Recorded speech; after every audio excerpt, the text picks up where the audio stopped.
Hello વિદ્યાર્થી મિત્રો, આજે આપણે વાત કરવાના છીએ ગુજરાત પાક્ષિકમાં ઓગસ્ટ મહિનામાં રજૂ થયેલા અગત્યના કરંટ અફેરના પ્રશ્નો. પહેલો પ્રશ્ન, માનનીય વડાપ્રધાન શ્રી નરેન્દ્ર મોદીએ મન કી બાત કાર્યક્રમમાં કુલ કેટલા મરાઠા કિલ્લાઓને યુનેસ્કો વિશ્વ વારસા સ્થળ તરીકે માન્યતા મળ્યાનો ઉલ્લેખ કર્યો છે? જવાબ આવશે ઓપ્શન સી 10.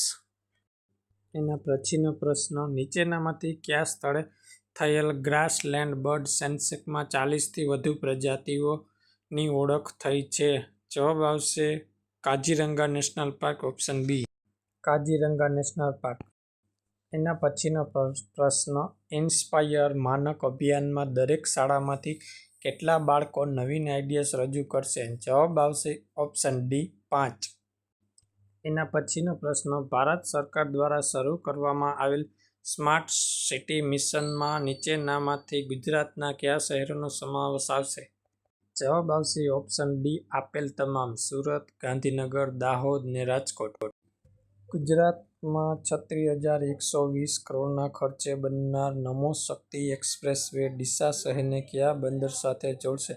જવાબ આવશે ઓપ્શન એ પીપાવાવ.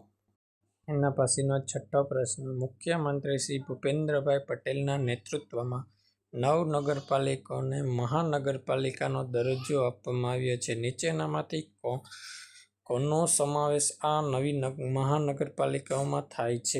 જવાબ આવશે ઓપ્શન બી 1, 2 અને 3. એના પછીનો પ્રશ્ન, 10 લાખથી વધુ વસ્તી ધરાવતા શહેરોમાં સૌથી સ્વચ્છ શહેરનો રાષ્ટ્રીય કક્ષાનો એવોર્ડ કયા શહેરને મળ્યો? જવાબ આવશે ઓપ્શન એ અમદાવાદ. એના પછીનો પ્રશ્ન, ગુજરાતના કયા એરપોર્ટને કાર્ગો સર્વિસનો મંજૂરી કેન્દ્ર સરકાર દ્વારા આપવામાં આવી છે? જવાબ આવશે ઓપ્શન ડી હીરાસર. વિદ્યાર્થી મિત્રો, આમાં થોડીક ટાઈપિંગ મિસ્ટેક થઈ ગયેલી છે.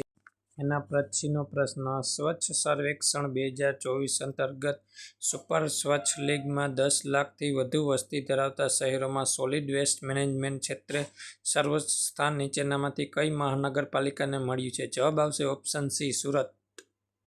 એના પછીનો 10મો પ્રશ્ન, નેશનલ હાઈવે સંલગ્ન રજૂઆતોના ત્વરિત નિવારણ માટે નીચેનામાંથી કઈ મોબાઈલ એપ તૈયાર કરવામાં આવી છે?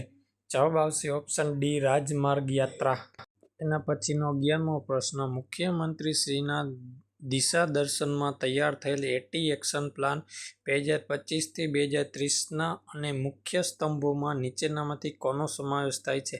જવાબ આવશે ઓપ્શન ડી આપેલ તમામ. એના પછીનો પ્રશ્ન, રાજ્ય સરકાર દ્વારા 2025-26ના બજેટની જોગવાઈ અનુસાર બાર કાઉન્સિલ ઓફ ગુજરાતને વકીલોના કલ્યાણાર્થે કેટલી રકમ ફાળવવામાં આવી છે? જવાબ આવશે 5 કરોડ, ઓપ્શન સી.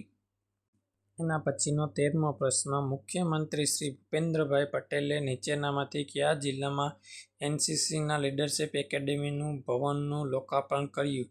જવાબ આવશે ઓપ્શન બી આણંદ.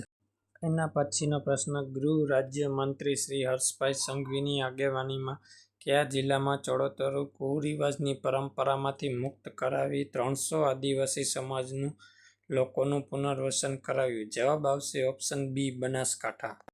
એના પછીનો 15મો પ્રશ્ન, ટ્રાઇબલ જીનોમ સિક્વન્સિંગનો પ્રોજેક્ટ લોન્ચ કરનાર ગુજરાતના કયા નંબરનું રાજ્ય બન્યું? જવાબ આવશે ઓપ્શન એ પ્રથમ. એના પછીનો પ્રશ્ન, રાજ્યના વાહન વ્યવહાર વિભાગ દ્વારા આયોજિત ગુજરાત સ્ટેટ રોડ સેફ્ટી એવોર્ડમાં નીચેનામાંથી કયા જિલ્લાને પ્રથમ સ્થાન મળ્યું? જવાબ આવશે ઓપ્શન ડી ગીર સોમનાથ. એના પછીનો પ્રશ્ન, અમેરિકાના બર્મિંઘમ શહેરમાં યોજાયેલ world police and fire games 2025માં ભારતે કેટલા પદકો જીતીને ત્રીજું સ્થાન પ્રાપ્ત કર્યું? જવાબ આવશે ઓપ્શન બી 64. સ્વામિત્વ યોજના અંતર્ગત રાજ્યના ગ્રામ્ય વિસ્તારોને મિલકત ધારકોને તેમના રહેણાંકની મિલકતના હક દર્શાવતી સનદ માટે આપવી પડતી 200 રૂપિયાની ફીની ઘટાડીને કેટલામાં કરવામાં આવી છે? જવાબ આવશે વિનામૂલ્યે. એના પછીનો 19મો પ્રશ્ન, વડાપ્રધાન શ્રી નરેન્દ્ર મોદીએ દરેક જિલ્લામાં કેટલા અમૃત સરોવરો બનાવવાનું આહ્વાન કર્યું છે? જવાબ આવશે ઓપ્શન સી 75. એના પછીનો 20મો પ્રશ્ન, રાજ્યની શિક્ષણ પદ્ધતિમાં 390 ડિગ્રી પરિવર્તન લાવીને હોલિસ્ટિક એજ્યુકેશન એપ્રોચના સર્વગ્રાહી મૂલ્યાંકન માટે રચવામાં આવેલી ટાસ્ક ફોર્સ કમિટીના અધ્યક્ષ કોણ છે? જવાબ આવશે ઓપ્શન એ જયેન્દ્રસિંહ જાદવ.